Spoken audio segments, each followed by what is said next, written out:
was at a bustling Thanksgiving festival, waiting for the one who would decide whether I'd won my cousin's bet or not. Forget your dumb ex. $50 if you get the number of the next guy walking through that door. Oh, here comes my target. I hurriedly approached him, but stumbled and were kissing. I could feel the taste of grapes on his lips. I immediately pushed him away and stood up. Phone. Number, please. The guy looked confused, but still handed me a note. All done. Time to flee the scene. Hi, I'm Agatha, a super introvert who hiccups when nervous. I ran home to see Mom looking all excited. Oh, my sweet child, you're back already? It's just not my thing, Mom. But cooking is. I have some amazing news. The local soccer club is looking for a chef. So I recommended you, and guess what? They said you can start as soon as possible. Yes, I've dreamt of becoming a chef since I was little, and now that dream will soon come true. Today's the day. I eagerly arrived at the soccer club, but my jaw almost hit the floor when I saw Mateo, my ex. What was he doing here? Flustered, I looked away and saw that guy from the festival. What on earth? My life's officially over. After the introduction, I immediately ran to the pitch for some fresh air, but then a hand patted my shoulder. It's him again. No calls or texts. You asked for my number. Are you that shy? I'm Killian, by the way. It was just a joke. Please leave. I ran straight away without looking back. I better stay 10 miles away from him. Suddenly, I saw Mateo passing by. Has he seen anything? But why bother? As if he cared. He dumped me. Okay, Agatha, you're here to work, so focus. But with these jocks around, it's not that easy. They always jump-scared me when I was doing my job and made fun of me when I got lost in the changing room. And Killian was always there in time to save me. Everyone stop! Close your eyes! Then he threw a super stinky, sweaty towel at my face. Ew! Plus, that jerk is the pickiest eater on this planet. He's constantly complaining about my food and demanded I cook him something else. There you go. I'm cutting on starch to build muscles. I'll get rid of the pasta. Oops, I forgot. I'm lactose intolerant. Okay, no cheese. Poor little chicken. I can't eat that. So, are you allergic to the plate too? Meanwhile, other team members were way easier, especially Mateo. We used to date, so I knew his taste pretty well. I gave you some extra pork, your favorite. I don't like pork. I hate pigs. Just then, Killian jumped in. You should focus on me instead. We can discuss my meals privately. Before I could say anything, he already handed me a note. Me and him alone. That's weird, but learning his eating habit would help my job, right? Nope, big mistake. Killian had an endlessly absurd list of diet restrictions. No more than 2.5 grams of salt a day, mayonnaise on everything, no mushrooms, and spaghetti without tomato sauce. Did he just descend onto Earth? And during the meal, this dude kept smiling and staring at me. You like me or something? You have a veggie on your teeth, dude. Oh gosh! I immediately ran to the restroom. I feel embarrassed. Strangely, over the next few days, Mateo started being nice to me. Too nice. Your cooking is top-notch, as always. Tomorrow, can you make me those delicious vegetable fritters we used to have together? He still remembered that? Boy, he made my heart race. I sprinted to the kitchen and put on music to calm down. Soon, I found myself singing and dancing to my jam. How long had he been there? Flustered, I burnt myself. Killian rushed over and held my hand. You okay? You can't even handle yourself. Then he insisted on finishing my work and even prepared us a dish. His broad back. Isn't he quite a charmer when he cooks? We talked a lot, and turns out we share a ton of things in common. Beneath his teasing, he's actually gentle, caring, and a good listener. I suddenly realized that I had stopped hiccuping since ages. One afternoon, while giving out water, I saw Killian. Oh wow! It's like the sunshine drew a halo around him in his exquisite face. Wait a minute! Why was I smiling? Suddenly, a fancy-looking girl came over. Killian, why didn't you reply to my messages? You left me hanging all night. Look, I have dark circles now. That's on you. I went to leave, but out of nowhere, Mateo pulled me into a corner. Why were you so close to him? He's only messing with me. Huh? What do you mean? He competes with me in everything. I was cold to you to protect you. Now that he knows you're important to me, he'll harm you to hurt me. I think he's just trying to be nice. His dad is our club's biggest sponsor. You really think he wants to hang out with people like us? While Sloan, whose family owns the largest hospital in the state, is here? I don't know what to believe anymore. However, I had to admit they looked like a perfect couple. While holding a coffee tray one time, I clumsily bumped into Sloan. Are you blind? Why do they let a doofus work here? Come on, Sloan. You bumped into her. He sure seemed sweet to me. Maybe Mateo had misunderstood him. Then once I spotted the two of them in a quarrel where Killian even pushed Mateo. I tried to intervene, but they brushed me off. What was going on between them? A few days later, I returned from the grocery store to see the head coach in a fit of rage. Explain to me how Mateo is hospitalized for eating your food. What? Why? Stop it. You're fired. My head spun in a million circles. I hadn't done anything wrong. I was packing my things when Sloan appeared. Well, well, well. Looks like Little Miss Muffet met her match.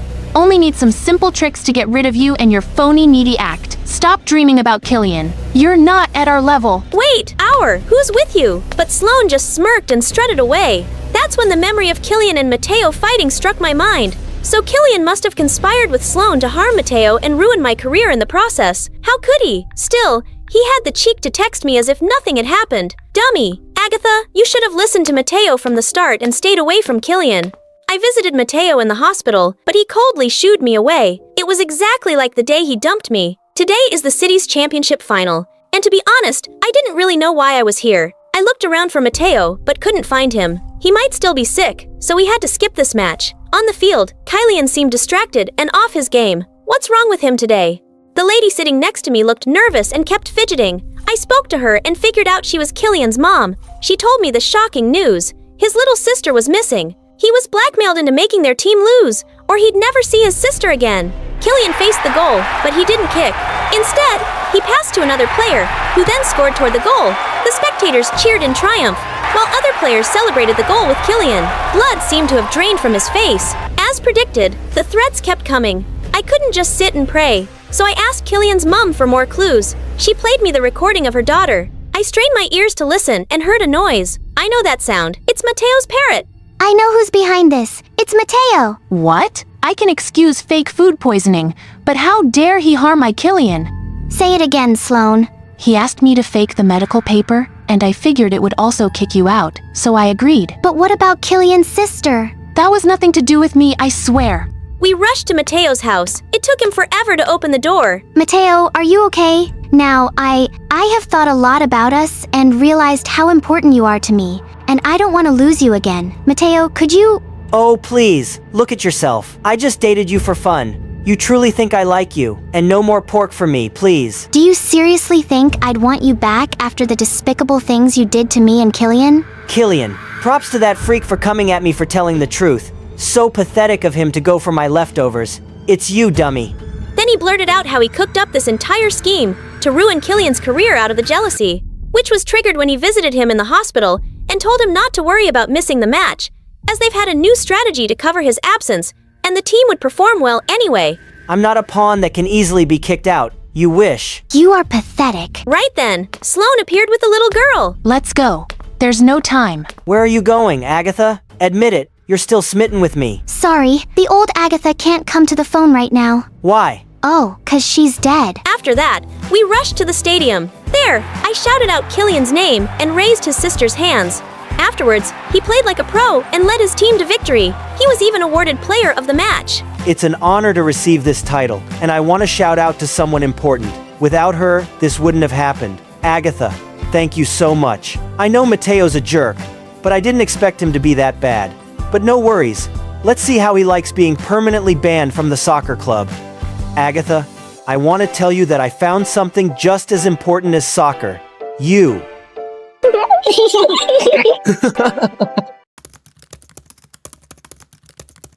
I opened my locker with zero enthusiasm. That's when I heard the mysterious voice. Yes, again! Rapper 4. I calmly opened the closet again. The principal inspection. Don't fall asleep. That weird voice kept going, totally unfazed, while the whole routine slam speak, dragged on for a solid minute. Don't you dare ignore me. The principal's checking classrooms today. No passing out allowed. Fine, no naps. I had no idea what kind of spirit was haunting this locker, but whatever it was never wrong. Thanks to it, I'd avoided a bunch of unnecessary trouble. Hey, I'm Arlie's 17. They just transferred here not too long ago. Why?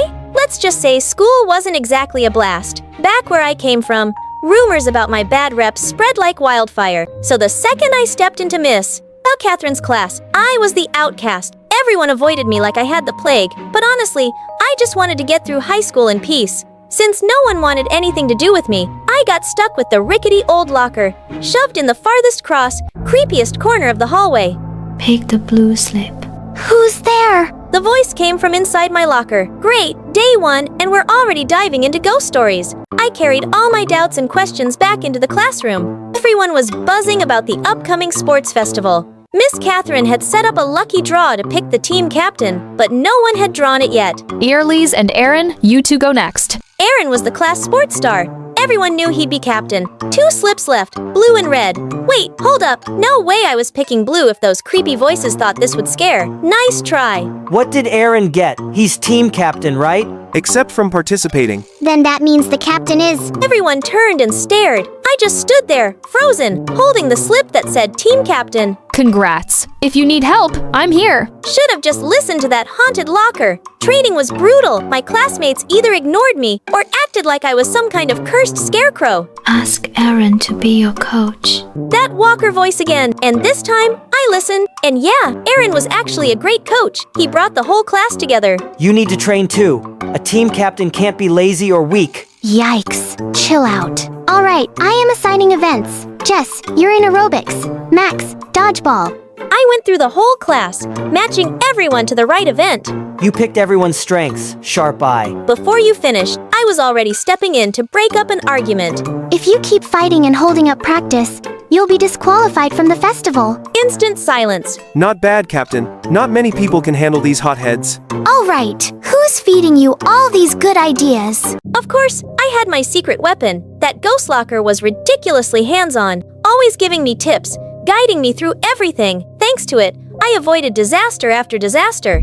And slowly, people actually started to like me. I got more into training. Team captain, I joined one of the most important events, relay race. I was the anchor, the last leg. So naturally, Aaron was on my case 247. The dude was super strict. My slow progress drove him nuts. He had me training day and night whenever he found the time. Maybe just pick someone else. I'm gonna ruin our chances. You've worked hard. We believe in you, Captain. So I gritted my teeth and gave it a shot. I ran with everything I had, legs pumping, heart racing, and then, boom, I collapsed. Aaron had to carry me to the nurse, and the whole way there, he kept ranting about how I ran wrong and totally deserved it. I used to think you were just some cold, annoying girl, but you're strong, brave, and more determined. Anyone I know? So, yeah, take care of yourself, dummy. Wow, didn't know he had that in him. I heard you got hurt. I came to check on you. At first, Miss Catherine never treated me badly, but she always felt distant. This time, she smiled at me genuinely, kindly. And for the first time,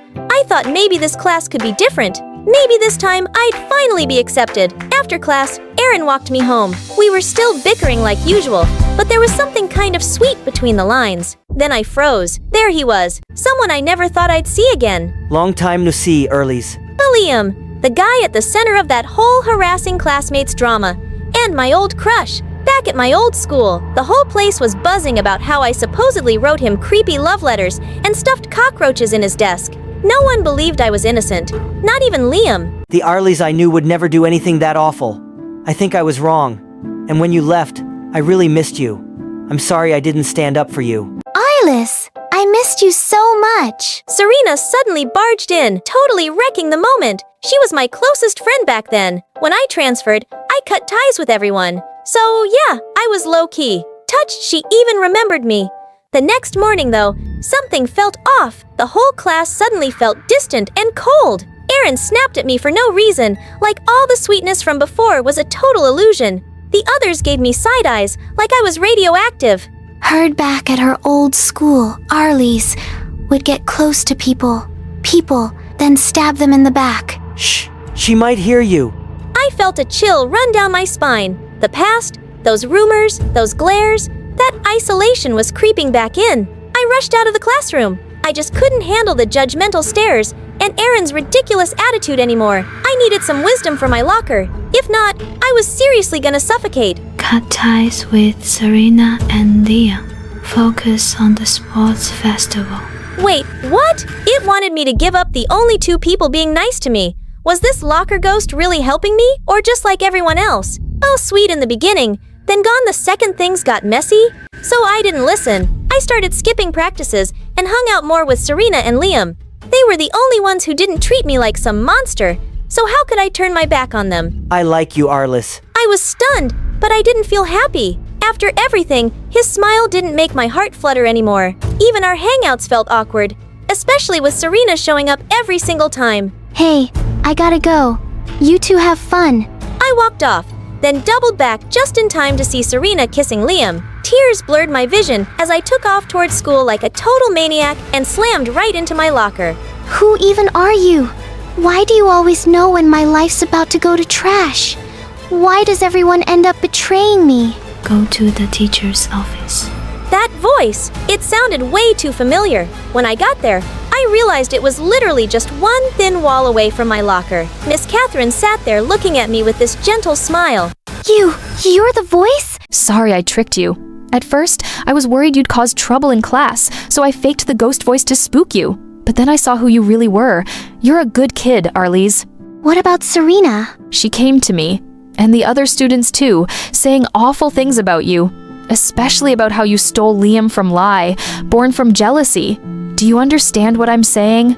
I walked back to class feeling numb. Teachers, friends, the people I trusted most, even the person I used to care about, all of them lied to me, controlled me, turned on me. So from now on, I'd trust no one. I went back to being cold, distant, untouchable, just like before. But of course, Miss Catherine and Aaron wouldn't let me disappear that easy. Somehow, Miss Catherine managed to silence all the rumors, and Aaron, that little troublemaker, must have been behind the whole class, stuffing my busted locker and beat-up desk with notes and gifts, things like, "You got this," "We believe in you," as if I'd fall for it. This is from the whole class. Captain. I don't want it. And I quit being captain, by the way. You can have the title. Your old shoes don't even fit you anymore, do they? And hey, the class still sees you as our captain. It was Sports Fest Day, and I was curled up inside doing absolutely nothing. Aaron probably took my place by now. He's got this. They don't need me. No one does. For sure. I bolted out the door and ran like my life depended on it. In time for the race. Welcome back, Arliss. The stadium heat hit me like a bolt of energy, and the second the baton touched my hand, I took off. Aaron's voice echoed in my head. Start steady, then build speed. Deep breaths, even steps. And for a moment, as the wind rushed past me, it felt like I wasn't running. I was flying up in the stands. Aaron and Liam were both locked in, eyes glued to me. We did it! We won! The whole class erupted, and in that whirlwind of laughter and cheers, all the doubt and drama just melted away.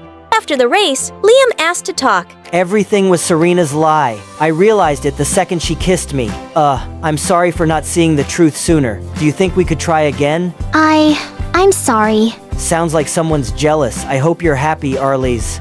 I walked right over to Aaron and took his hand. He was the one who stuck by me, even when I felt alone, lost, and broken. Sure, he was rough around the edges, blunt, stubborn, and emotionally constipated, but everything he did was real. And Serena? Yeah, she didn't take rejection well. She kept showing up at school, spreading whatever nonsense she could about me. If you keep lying about Arliss, I'll be contacting your school. Mates even stood up to her. They looked her dead in the eye until she stormed off, fuming. As for me, there was nothing holding me back anymore. Now I had everything I needed. A teacher who believed in me, friends who had my back, and a boyfriend who, for all his grumpy energy, was kinda perfect. Hello, I'm Lily from Estonia. I grew up in an orphanage with my brother Joe. He's 2 years older than me, and we're total opposites. But before I continue, please like and subscribe, and you might get a kiss from your true love. My big brother Joe had shiny blonde hair and blue eyes, and he always got all the attention. Look at this gorgeous kid. He's so beautiful. But I was the opposite. I had dark hair and dark brown eyes, and my skin wasn't as fair, and no one ever said I was pretty. They hardly noticed me at all. Joe was tall and outgoing, and everybody liked him. I was short for my age, and the mean girls loved to tease me. Oh, poor Lily. She's just so ugly. How does it feel to be a loser with a perfect brother? But Joe always had my back. Maybe you should learn to respect others. Oh, for you, Joe, I'll learn anything. I'll learn how to respect others and how to cook and clean. I'll even learn how to give birth. You don't learn how to give birth, you just give birth. I agree. You're right. You're so smart. See, Joe, I learned my lesson. I respected her. Now love me, Joe, please. In school, things weren't much better. Joe was super smart and almost a genius. Joe, that's amazing. A perfect score. I could barely pass my exams, and I had a hard time paying attention in class. Sometimes I'd talk to the other kids when I wasn't supposed to, and I got out of my seat and I ran around the room, but I couldn't help it. Lily, sit down. Most of the teachers didn't like me at all. One time, I was in grumpy old Miss Copple's class, and I really had to go to the bathroom. The break just ended 2 minutes ago. You couldn't go then. Oh wait, you were busy. The only thing you do in school? No bathroom for you. But it's an emergency. Miss Copple didn't budge. I tried to hold it, but a minute later, I peed my pants. Joe caught me crying in the hallway. What's wrong? Miss Copple wouldn't let me go to the bathroom. Joe's face turned bright red. He stormed into Miss Copple's class. You stinky witch. Maybe a bitter old lady like you shouldn't be teaching. You should be at home fighting with your husband, who's lost his hearing because of your constant screaming and will go blind soon, looking at your hideous face. Miss Copple sent Joe to the principal's office, and he got detention for 2 weeks. I felt so bad. I'm sorry. I'm weird and stupid and always causing trouble. Don't say that about yourself, Lily. None of that is true. Yes, it is. You're just pretending it's not. Don't worry about me and my problems. I'll handle them on my own. You don't have to be my big brother anymore. No way. I'll always be your big brother, and I'll always have your back no matter what. And one day, I hope you'll see how special and smart and beautiful you are. Joe hugged me, and I cried like a big baby. Then one day, the most amazing thing happened. We were adopted by a really nice couple. They had a big house. Joe and I got our own rooms and new clothes. They even enrolled us in a fancy school. I was nervous at first because school was still hard and I always got distracted. I was scared that my new teachers would hate me too. But then, my new parents took me to the doctor. Lily has ADHD, which means she's a bit hyperactive and has trouble paying attention. But she's a smart girl. Her IQ is well above average. I went to therapy for a while to help me learn to stay focused. It was difficult at first, but Joe and my parents were really supportive, and eventually, I got better. I started getting A's on my tests, and I even won Student of the Month for best behavior. When Joe and I reached high school, our lives totally changed. One day, Joe and I were hanging out at the mall when a strange woman ran up to us. Your face is a work of art. Have you ever thought of being a model? Not really, Stick with me, darling. I'm gonna make you a star. The woman was a modeling agent.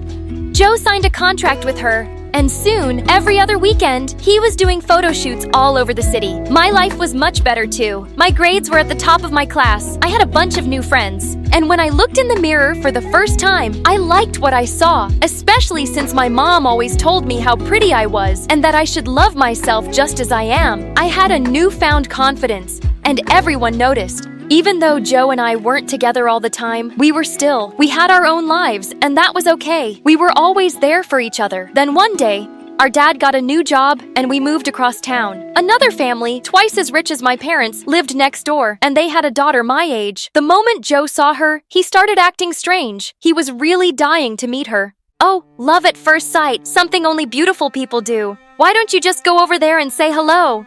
Just say hello. It's not that easy. It has to be just right. She's my destiny. She's my true love. We're meant to be. We started thinking of ways to make them meet. What made it harder was that she was homeschooled. We saw a lot of sophisticated teachers coming and leaving the house. Joe took one of my shirts and went to her house pretending he found it in the yard and it belonged to the girl. But a maid opened the door and took it. One time, I saw the mystery girl leaving her house and I started calling out random names. Emily, Sarah, Anna, Amber. But she still didn't look up. A couple of weeks passed, and I thought Joe would have moved on, but he was still determined to meet this girl. He hatched a new plan every day, but none of them worked. I needed a break, so I snuck off to the park to sketch. As I was sketching an oak tree, I heard someone walk up behind me. I turned to see a cute boy smiling at me. Those are pretty good. Your shading and detail are amazing. I froze. I'd never shown anyone my drawings before. I'll show you mine if you show me yours. The boy's name was Ryan. He was a couple of years older than me, and he was a talented artist. We talked for hours. Every time he looked into my eyes, my heart skipped a beat. Geez, I'm sorry, I didn't realize it was so late. I have to go. Maybe we could meet up tomorrow and talk about art. Sorry, I can't. I was such a dork. What was I thinking, asking a cute boy like Ryan out? He must already have a girlfriend. I wanted to crawl into a hole. It's okay. Sorry I asked. No, it's not like that. I'd love to see you again, but I'm leaving for New York tomorrow for art school. My heart sank. This doesn't have to be goodbye. Ryan pulled out one of his sketches from his notebook. He wrote his phone number on the back and gave it to me. I want you to have it. I can't take this. You can give it back when I see you again. On my walk home, every time I thought about Ryan, I couldn't help but smile. When I was getting close to home, and then I saw something insane. The mystery girl was scaling the side of her house like a cat burglar. I hid behind a tree and texted Joe. But then the girl came charging at me like a maniac. She tried to grab my phone. Give it to me. Let go, you crazy girl. My phone slipped out of my hand, fell to the ground and broke. I was so ma. I turned to yell at her, but then she started bawling like a big baby. I'm sorry about your phone. I just didn't know what to do. Her name was Sophia, and her parents made her break up with her boyfriend because he was poor. They won't let me see him or talk to him. My heart's been ripped to pieces. It hurts so bad. Please make it stop. Don't cry. Things will be okay. How? Thankfully, Joe walked up just then. Sophia took one look at him and got all googly-eyed. Then she got confused. I can't do this. Sophia pushed Joe and ran away crying. The next day, Sophia showed up at her door. What I did to you wasn't cool. I was having a hard time. If you don't mind me asking, what's wrong? Well, I'm broken. Excuse me, if I could just squeeze past you. Each time life smiles at me, bad things happen. Shortly after, I fell in love with our gardener's son. It was a secret because I knew my parents would never approve. I don't know how, but they found out and things got really bad. I am so sorry. If you could just step to the side a bit, I could get out of your way. And they fired him and his father and forced me to break up with him. Then they took my phone and homeschooled me for a while. My dad is an important politician and he can't risk his reputation. And now every morning I wake up in a puddle of tears. That's so sad. Yes, very sad. I've got an idea. Why don't you two be friends? It might make you both feel better. Over the next few months, Joe and Sophia started getting closer, and so did our parents. Joe started dressing in expensive clothes, buying Sophia fancy gifts, and he'd brag to Sophia and her parents about how much money he made modeling. Once, Sophia's parents invited us for dinner. Oh, neighbors, you have such a strong, confident, independent young man. I bet girls are fighting over him all the time. Yes, but I have eyes only for one girl. As Joe looked at Sophia, and she blushed, everyone noticed the two and smiled. Oh, this is wonderful. We've been so worried about Sophia. I'm so happy she's found someone like you. We had to protect her, you know. She was tricked and manipulated by a dirty, poor boy that stole her heart. Ugh, poor people. You can't trust any of them. They're all liars and cheats. That's not true. Oh, you sweet, naive girl. You'll learn soon enough. Then Sophia's parents laughed at me, like what I said was some big joke. I'm not naive. You're just wrong. Joe and I used to be poor. We're not liars and cheats. We're not dirty and we're not bad people. Joe's an exception, of course. Who knew an adopted orphan could be so perfect? You guys hit the jackpot with your son. Your daughter, well, she's now Sophia. You're right about that, honey. Joe lowered his head. My parents looked away, and I was about to explode. What's that supposed to mean? Thank you for the meal. We must get going. When we got home, my parents sat me and Joe down for a talk. Joe, we don't want you seeing Sophia anymore. No, that's not happening. I love her. You can't tell me what to do. Stop yelling at Dad. Son, what her parents said about your sister is unacceptable. They were just joking. They're really nice once you get to know them. Are you blind? Sophia's parents are jerks. And ever since you've been hanging out with them, you've changed. If I have to impress Sophia's parents to get their blessing, then I'll do it. True love is worth it, but you wouldn't know anything about love. You've never had a boyfriend, and you look like you sleep in a trash can. Don't talk to your sister like that. That's enough. No more Sophia, and that's final. Then Joe got mad and shoved Dad. Dad fell and hit his head hard on the table. Dad! I rushed to Dad's. He was really hurt. Mom called the ambulance. Then I looked up and saw Joe. I'm sorry. Joe ran out of the house. Dad had a minor concussion, and we spent the night in the emergency room. By the time we got back home, all of Joe's things were gone. We heard from the neighbors that he and Sophia moved into her parents' villa in Paris. Dad was weak after the injury, so I helped him out at the office. Staying on top of my schoolwork and helping Dad was tough, but I enjoyed spending more time with him. My parents and I tried calling Joe, but he never answered, which made me really sad. My new friend Ryan always found ways to cheer me up. He sent me funny sketches and YouTube videos. One summer, he came back to town and we sat under the oak tree. We saw a boy and a girl playing on the grass, and I started to cry. What's wrong? I miss my brother. He was my best friend and always had my back. I'm scared I'll never see him again. He's your brother and he could never stop loving you. I'm sure he'll come back to you one day. Then Ryan handed me a sketchbook, and I drew a picture of me and Joe. Ryan encouraged me to study art, and eventually I started selling my drawings. 5 years later, we got married in a small ceremony in our backyard, and soon after, we had a baby. But there were complications. I felt this horrible pain, and the machine started to beep. As the doctors raced to save me, I cried out, "Joe, my brother Joe, come to me." Then I fainted. I woke up from a coma 2 days later, and when I opened my eyes, I saw Joe and Sophia sitting beside me with tears in their eyes. Joe? Yes, Lily. Is that you? Yes, I'm here. I'm sorry, Lily. I'm so sorry for everything. I looked up at my parents. They smiled and nodded. I knew from the look in their eyes that they'd forgiven Joe and wanted me to do the same. You broke our promise. You said you'd always have my back, but you chose Sophia and her parents over us. My parents are just mean and have been controlling my life since forever. We had enough and we couldn't take it anymore. So we left and they cut us off. But it's been so hard. I couldn't find work. We barely had enough money for food and rent. But I was ashamed to come back and ask for help. We felt like we broke your family. We didn't want to make things worse. Then we heard you were in a coma, so we came immediately. I couldn't let you down again. Lily, I'm not asking you to forgive me. I'm asking you to let me earn the privilege to be your big brother again. You'll always be my big brother. I just wanted to see you. I would have helped you no matter what. Then Joe hugged me, and I hugged him back.